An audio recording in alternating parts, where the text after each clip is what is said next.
The ATM card was worn at the edges, barely readable after sitting in my wallet for 23 years. My mother had pressed it into my palm the week before she died, her frail fingers trembling against mine.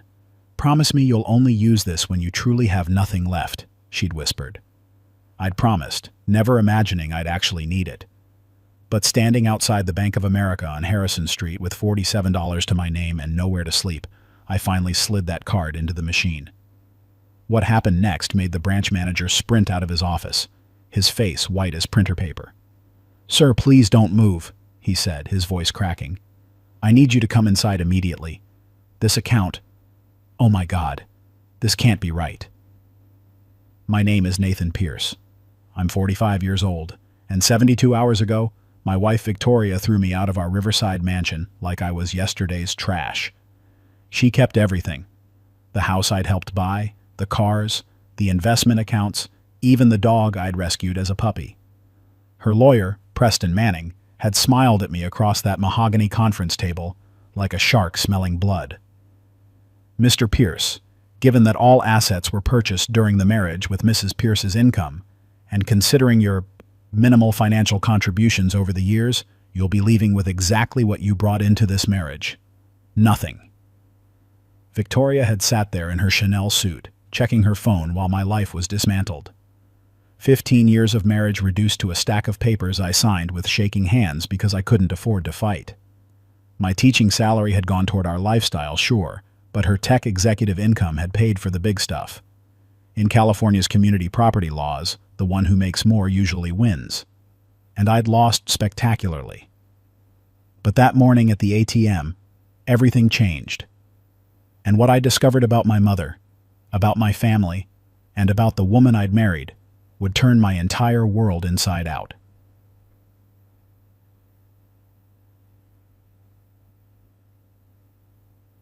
If you're enjoying this story, please hit that subscribe button and leave a comment below. Your support means everything, and I read every single comment. Now, let's continue with what happened next. 3 days earlier, I'd been sitting in our home office, helping Victoria prepare for her quarterly investor presentation.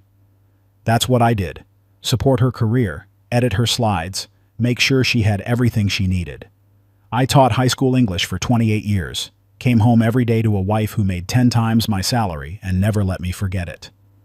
"Nathan, can you be useful and grab my laptop charger?" Victoria had said without looking up from her phone. Not honey or babe, just Nathan, like I was the hired help. I'd walked into our bedroom, and that's when I saw them. Divorce papers, neatly arranged on my pillow like some twisted turn-down service. My heart stopped.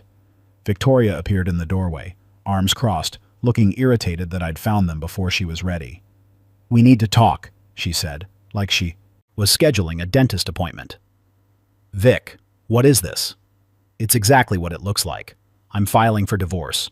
Preston has everything ready. You just need to sign." I sat down on the edge of our bed, the bed where we'd slept together for 15 years, and tried to process what was happening. "Why? What did I do wrong?" Victoria laughed, actually laughed. "You haven't done anything wrong, Nathan. You're just insufficient. I'm 42 years old, running a tech company worth $200 million, and I'm married to a high school teacher who thinks a night out means Olive Garden. Do you understand how embarrassing that is? I thought we were happy. You thought wrong. I've been unhappy for years. I just finally got tired of pretending." She checked her watch, a Cartier I'd saved for 3 months to buy her for our 10th anniversary. "Preston's waiting in his office. Let's get this over with." The meeting was brutal.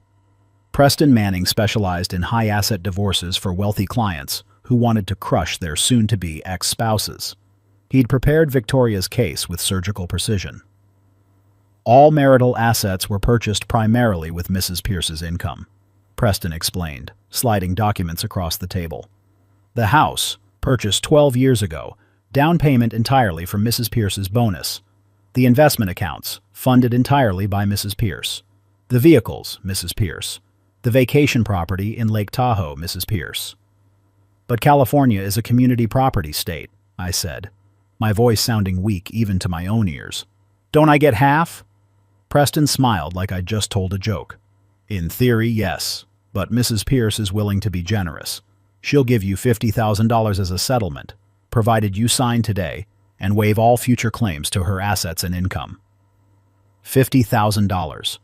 15 years of marriage boiled down to less than $3,500 per year. That's insane, I said, looking at Victoria. Vic, tell them this is insane. She was reading something on her phone, not even listening. Just sign, Nathan. Preston has another appointment at 4. I need time to get my own lawyer. Preston leaned forward, his voice dropping to something that wasn't quite a threat, but felt like one anyway. Mr. Pierce, let me be clear. If you force Mrs. Pierce to take this to trial, we will bury you. We'll prove that your financial contributions to this marriage were negligible. We'll bring in witnesses who will testify about your lack of ambition, your contentment with mediocrity. By the time we're done, you'll leave with nothing except debt from your legal fees. The $50,000 offer expires when you walk out of this room. I looked at Victoria one more time, hoping to see some trace of the woman I'd fallen in love with at a coffee shop 16 years ago. The graduate student who'd told me she admired teachers because they changed lives for something more valuable than money.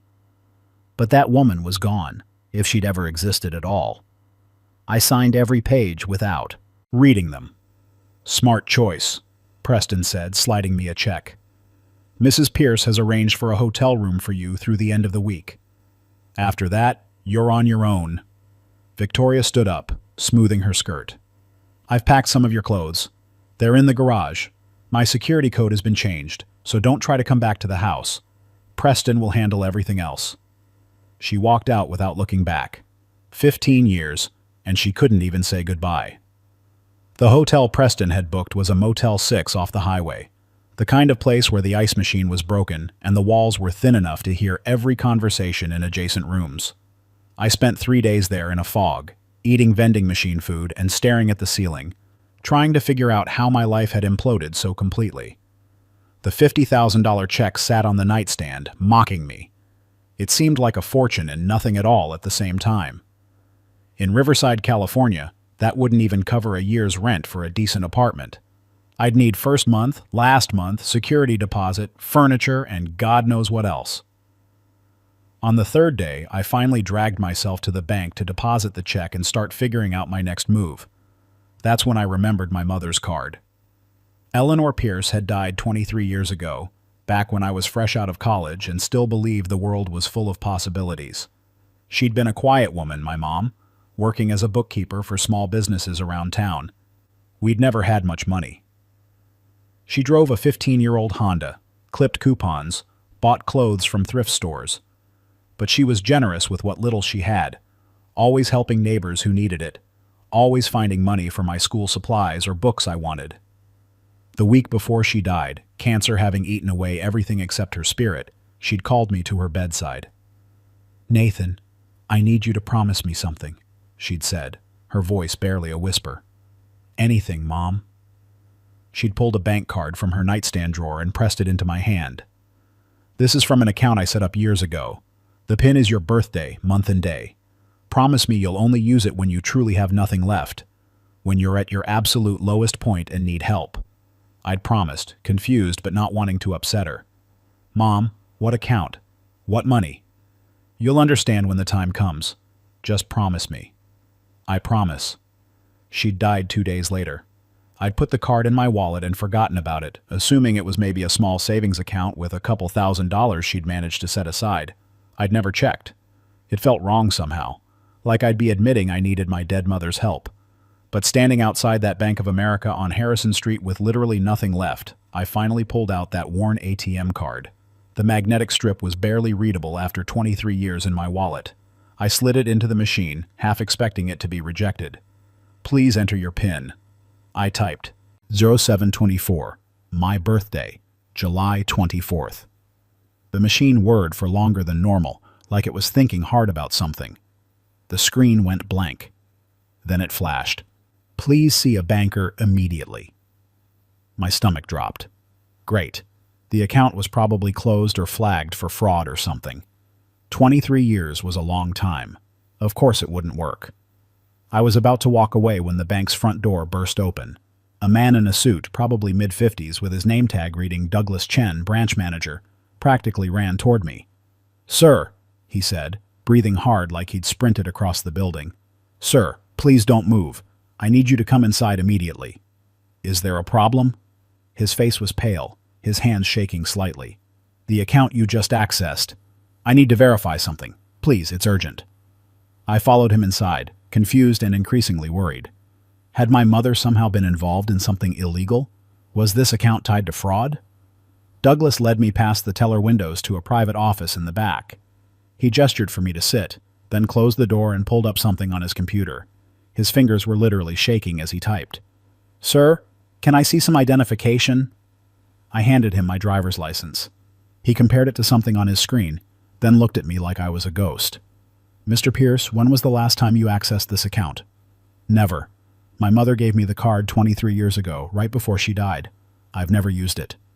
Douglas sat back in his chair, running his hand through his hair. "Mr. Pierce, the account you just tried to access, the balance is $47.3 million. The words hit me like a physical blow. I actually laughed because it was so absurd. "That's impossible. My mother was a bookkeeper. She drove a 15-year-old car. We lived in a 2-bedroom apartment my entire childhood." "The account was opened in 1985, Douglas continued, his voice still shaky. "The original deposit was $50,000. It's been sitting here untouched for 40 years, accumulating compound interest. But that's not what makes this extraordinary." He turned his computer screen toward me. I saw a document with my mother's name, Eleanor Marie Pierce, at the top. "Your mother wasn't just a bookkeeper, Mr. Pierce.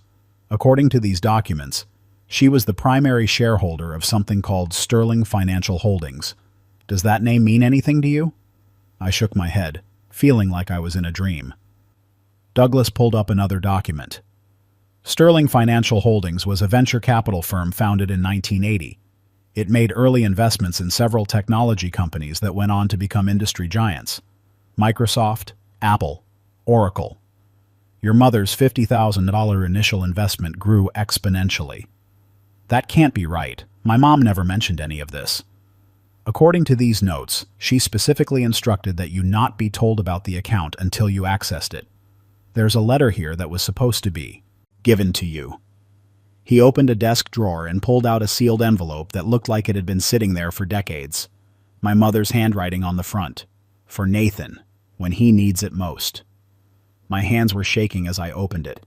The paper inside was yellowed with age, but the words were clear. "My dearest Nathan, if you're reading this, it means you've finally used the card. It means you've hit bottom, and I'm sorry I'm not there to help you through it. But maybe, in a way, I am. You're probably confused about the money. Let me explain. When I was 25 years old, I worked as a bookkeeper for a small startup called Sterling Financial.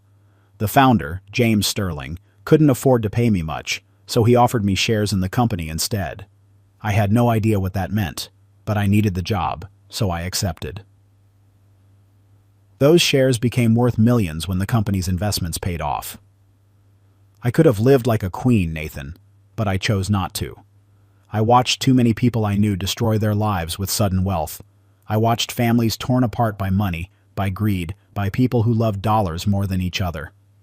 So I made a choice. I would live simply, work hard, and save everything for you, for the moment when you really needed it. Not for fun or luxury, but for survival. For a second chance. I set up this account with specific instructions.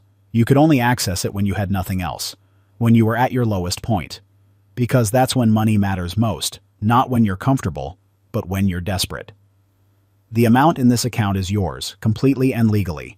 No taxes, no restrictions. It's been sitting here waiting for you to need it. And if you're reading this letter, that time has come. Use it wisely, my son. Not to buy things, but to build something. To start over. To become the man I always knew you could be. I love you more than all the money in the world. Mom. I sat there in Douglas Chen's office, tears streaming down my face, holding a letter from a mother who'd been dead for 23 years, but had somehow known exactly when I'd need her. "Mr. Pierce," Douglas said quietly, "what would you like to do?" What would I like to do? I thought about Victoria, sitting in our mansion, probably celebrating being rid of her insufficient husband. I thought about Preston Manning, who'd made me feel like worthless garbage. I thought about the $50,000 check in my pocket that was supposed to be my entire compensation for 15 years of marriage. And I started to laugh. "Mr. Pierce?" Douglas looked worried, like I was having a breakdown. "I need to make some phone calls," I said, wiping my eyes. "And I need to hire the best lawyer in California."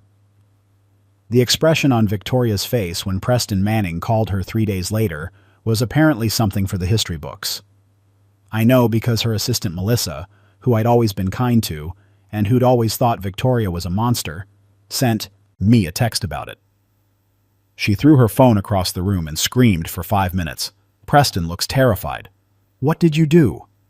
What I'd done was hire Catherine Morrison, the lawyer who'd made a career out of demolishing Preston Manning in court. She cost $850 an hour, and she was worth every penny. "Mr. Pierce," Catherine had said during our first meeting, "you signed away your rights to the marital assets. That's going to be difficult to overcome." "I signed under duress," I explained. "I was given less than 24 hours to decide, threatened with financial ruin if I didn't accept, and explicitly told I couldn't consult with my own attorney." Catherine smiled. "That's coercion, and the settlement amount is unconscionable. $50,000 for a 15-year marriage where you contributed your entire income toward household expenses? A first-year law student could overturn that." She filed an emergency motion to set aside the divorce settlement based on coercion, unconscionability, and failure to provide adequate financial disclosure. The hearing was scheduled for 2 weeks out. In the meantime, I used some of my mother's gift to secure an apartment in a nice part of town, not a mansion, but a clean, modern place with floor-to-ceiling windows and a view of the mountains. I bought furniture, real furniture, not the expensive designer pieces Victoria had insisted on, but comfortable things that actually suited me. I also started making calls to people I'd lost touch with during my marriage. Old friends from college who Victoria had deemed beneath us. My brother David, who I'd barely spoken to in 5 years because Victoria found him embarrassing. They all welcomed me back like I'd been released from prison.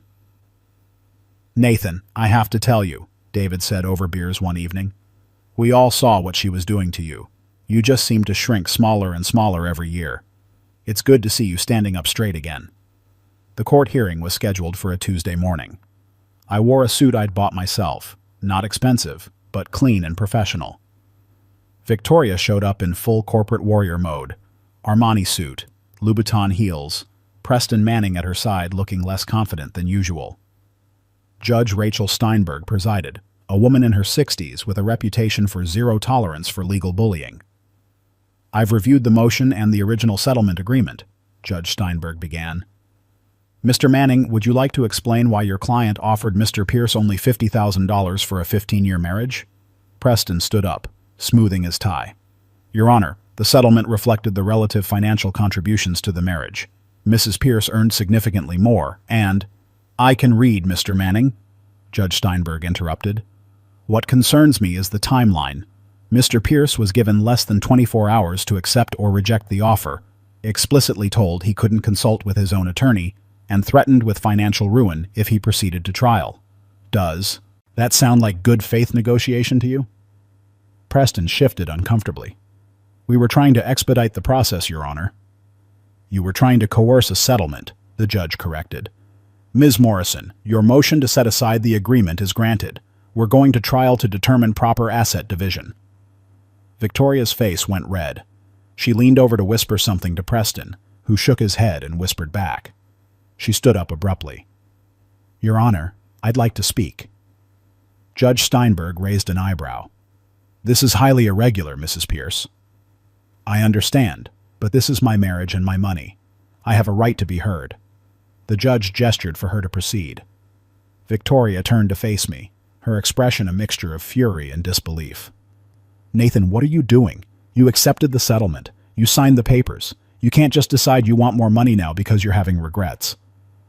I stood up and Catherine put a hand on my arm, but I gently removed it. "Your Honor, may I respond?" Judge Steinberg nodded. I looked at Victoria, really looked at her, and felt nothing. No anger, no love, no resentment. Just nothing. "Vic, I'm not doing this because I want your money. I'm doing this because what you did was wrong." You bullied me into accepting an unfair settlement because you thought I was weak and had no other options. You treated me like I was worthless because I didn't make as much money as you. But my mother left me a gift, not because I deserved it, but because she loved me. And that gift gave me something you tried to take away. Options. Victoria's eyes narrowed. What gift? An inheritance, I said simply. Enough that I don't need your $50,000. Enough that I can afford the best lawyers and fight this in court for as long as it takes. Preston Manning stood up quickly. Your Honor, Mr. Pierce's newly discovered wealth is irrelevant to the division of marital assets. Actually, Mr. Manning, Catherine said, standing as well, it's extremely relevant. It proves that your threats of financial ruin were empty. My client isn't fighting for survival anymore. He's fighting for principle. Judge Steinberg was watching the exchange with obvious interest. This case is going to trial. I'm ordering both parties to submit complete financial disclosure, including any assets acquired before, during, or after the marriage. We'll reconvene in 60 days. The trial lasted 3 weeks, and it was magnificent. Catherine Morrison tore apart every argument Preston Manning made. She brought in witnesses who testified about my contributions to Victoria's career, the dinners I'd hosted for her clients, the presentations I'd edited, the household I'd managed so she could focus on work. She brought in financial experts who testified that $50,000 for 15 years was unconscionable and punitive. She brought in therapists who testified about the psychological effects of coercive negotiation tactics. Preston fought hard, but he was outmatched. Catherine was ruthless and prepared. The day of the verdict, the courtroom was packed. Judge Steinberg read her decision with no preamble. After reviewing all evidence and testimony, this court finds that the original settlement agreement was unconscionable and obtained through coercion. The court orders the following division of assets: the marital home to be sold and proceeds split 50-50. All investment accounts split 50-50. All vehicles to be sold and proceeds split 50-50. Mrs. Pierce will pay Mr. Pierce $450,000 in spousal support to equalize the settlement. Case closed. Victoria looked like she'd been slapped. $450,000 on top of half of everything. It was probably $3 million total once everything was divided and sold. But the money wasn't what mattered. What mattered was the look on her face when she realized I wasn't the weak, insufficient man she'd thought I was. What mattered was standing up for myself for the first time in 15 years. After the verdict, I walked out of the courthouse into California sunshine. Catherine was beside me, smiling with satisfaction. You did good, Nathan, she said. Most people would have taken that settlement and lived with the bitterness. You fought back. My mother taught me to only use her gift when I had nothing left, I said. Turns out, having nothing left was exactly what I needed to find myself again. 6 months later, I was sitting in a coffee shop in downtown Riverside, the same coffee shop where I'd met Victoria 16 years ago. I was grading papers from my students, something I'd gone back to after the divorce was finalized. Teaching had always been my passion, not something I did because I couldn't do anything else, but something I chose because it mattered. A woman sat down at the table next to mine, struggling with a laptop that clearly wasn't cooperating. Without thinking, I reached over. The power button sticks sometimes. You have to hold it down for 5 seconds. She tried it and the laptop sprang to life. Thank you so much. I'm useless with technology. No problem. I'm Nathan. Caroline, she said, smiling. Are you a teacher? I looked down at the stack of essays I was grading. Guilty, high school English. That's amazing. My sister's a teacher. She says it's the hardest job she's ever loved. We talked for 2 hours about everything and nothing. She was a nurse at the local hospital, recently divorced, funny and kind and real in a way Victoria had never been. When we finally parted ways, she'd written her number on a napkin and told me to call her if I ever wanted to get coffee again. I folded that napkin carefully and put it in my wallet, right next to my mother's card. That night, I stood in my apartment looking out at the mountains, thinking about the journey from that motel room to here. The money my mother left me had saved my life, but it had also taught me something more valuable. Worth isn't measured in dollars. It's measured in the kindness you show, the work you do, the people you love. Victoria had taught me that lesson by trying to destroy me. My mother had reinforced it by giving me the means to rebuild. I still had most of the inheritance untouched, sitting in investments that would probably grow over time. I didn't need a mansion or expensive cars or Armani suits. I had enough to live comfortably, pursue my passions, and help others when they needed it, just like my mother had helped me. The divorce was final. Victoria had her money and her company and her success. And I had something better. My dignity, my peace, and a future that belonged entirely to me. My mother had been right. The money mattered most when I had nothing left, because having nothing was when I discovered everything I actually needed was already inside me. Thank you so much for watching this story.